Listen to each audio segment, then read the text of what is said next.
Hey everybody, welcome to The Warp. I'm Jack Rita. I'm going through all of the Cosmic Encounter aliens from the Fantasy Flight Edition and deciding for myself what I think is the best alien that starts with each letter of the alphabet. And we are on letter O this week. And there's a handful of good O aliens and a couple that I thought were strong contenders for the top for a long time. I really thought it might be Oracle, which is a really great alien. Base game, been around for a long time. Graced the cover of one of the original Eon editions. But after a lot of careful consideration, I've decided to settle on Oligarch. I think Oligarch is the best alien that starts with the letter O. This is an Essence alien. It's from Cosmic Eons, which introduced Essence aliens. It's Red Alert, and let's dive in and look at why I think Oligarch is the best alien. So, game setup, got your 5 privilege cards. There's only 5 Essence cards. It's the fewest Essence cards of any Essence alien, but they pack a punch, so we'll get to those in a second. You automatically start the game as the first player. So right off the bat, you've got some serious privilege here. You have the power of greed. Every time you draw a new hand of cards, including at the beginning of the game, draw 1 additional card. So that's the next thing. You're going first, and you have a 9-card hand for the whole game. You're always going to draw 9 cards, at least 9 cards. So you accumulate privileges up to the highest number of foreign colonies that has been reached by any player. Use this power whenever any one player has more foreign colonies than the number of your face-up privilege cards. Look through your Essence card cache, choose 1 privilege, and then place it face-up next to the sheet. If you're zapped, the privilege you attempted to play is removed from the game. So that's pretty harsh, but let's back up here and look at a couple of things. So first of all, you have all 5 of your cards. So normally the way the Essence cards work is you're going to have a cache of 3 of them. And when you use one or play it or whatever, then you draw another one from your deck. And that's how it works. But here, Oligarch has all 5 of their cards right from the beginning of the game. And anytime you're going to play one, you get to choose from all of them. So again, it's another example of the privilege that you get for being the Oligarch. So yeah, how does this work? The highest number of foreign colonies. Well, everyone starts at 0. So as soon as anybody, doesn't have to be the Oligarch, it can be any player, gets their first foreign colony, that triggers a privilege. So you will look through your cards and you'll say, yep, putting this one in. It will now be an ongoing effect for the rest of the game, unless it gets zapped right there and then. So Oligarch is an attractive target for a cosmic zap.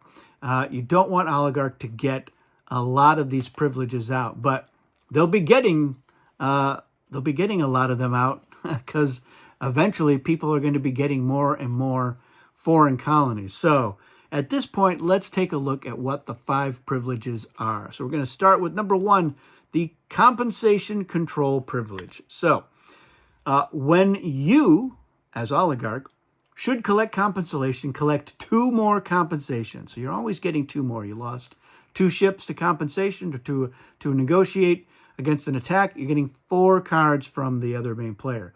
But that's not all. All other players who should collect compensation collect 2 less. So this is a double whammy. You're going to get 2 more. Everyone else gets 2 fewer cards in compensation. That means they have to lose at least 3 ships to get anything.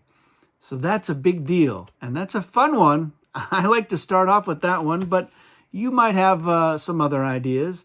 So let's look at number 2. It's called Encounter Envy. When you are a main player and reveal an attack card, add 3 to your total. All other main players who reveal attack cards subtract 2 from their totals. That's a 5-point spread right there. So that's a big deal too. It's better than the human with their +4. So yeah, that's also a nice one to start off early because it's going to give you a little boost for the rest of the game. Certainly if you've got, antimatter or loser in there, might not work out for you, but that's 2 out of over 200 aliens. So most of the time, Oligarch's going to be just fine with this privilege. And of course, you can save this till later if those aliens are in the game. So that's pretty good. Let's look more. This one's called the Rewards Siphon Privilege. When you should receive rewards, receive 2 more rewards. All other players who would receive, they get 1 fewer. So not as big a spread with the compensation, but still a nice thing. This was another good one to start in early, especially, if you're going first, if you can get that first foreign colony and then boom, you put the reward siphon down. Maybe you save that for your second encounter, do the little attack boost first, then go after it. Or maybe you're planning to negotiate, so you want to get that extra compensation in your second encounter. Either way, getting this reward siphon out early means that you really want to help out with the defense as an ally so that you can really clean up. And will the other players invite you? Maybe, maybe not. We'll see. This one is number 4. It's called the Victory Possession Privilege. You need 1 colony fewer than normal to win the game via the normal method, and all other players need 1 more than normal. So you win the game at 4 foreign colonies, and everyone else has to get to 6. Now, there's certain effects in the game, but they're not very common. They will change those numbers up a little bit, but most of the time, yeah, you're looking at 4, they're looking at 6. This is another one. Once you know that nobody's got any cosmic zaps, get that one out. Get that one out so that you really... And now we're starting to see why I think Oligarch is the best one. And then, of course, we have the last one, Warp Claim. When you should lose ships to the warp, lose 2 fewer ships to the warp. All other players who should lose 1 or more ships to the warp lose 1 more ship to the warp. Ships which would have been lost return to other colonies. So, yeah, that's brutal as well. It's really going to make things easier for you as the Oligarch to win the game. The more of these you get out, the more likely it is you're going to win. So that's why I think Oligarch is the best O alien.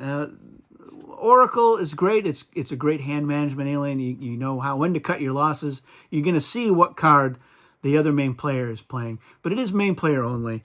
Where here, it says any player. So if anybody zooms ahead of you in the score, you're going to put out another privilege. So it's inevitable. It's going to happen. You're going to get a bunch of these out. Maybe not all of them. You might get zapped once or twice. I certainly have as the Oligarch, but even with just 2 privileges, that's usually been enough for me to win the game.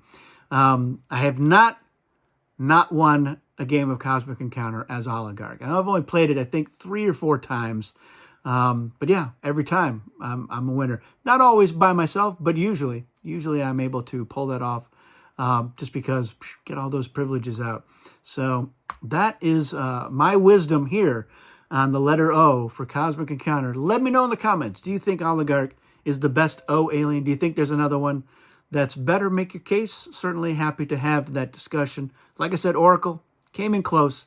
You're getting to see what they're playing, so if I play this card, I can beat that. Or you're like, well, I can't beat it, so I'm just going to negotiate or get rid of this low card. So it's a good one, but doesn't necessarily help you to win the way that Oligarch does. So that's why I think it's the best. That's it for this one, everyone. Thanks for watching, and we'll see you again soon.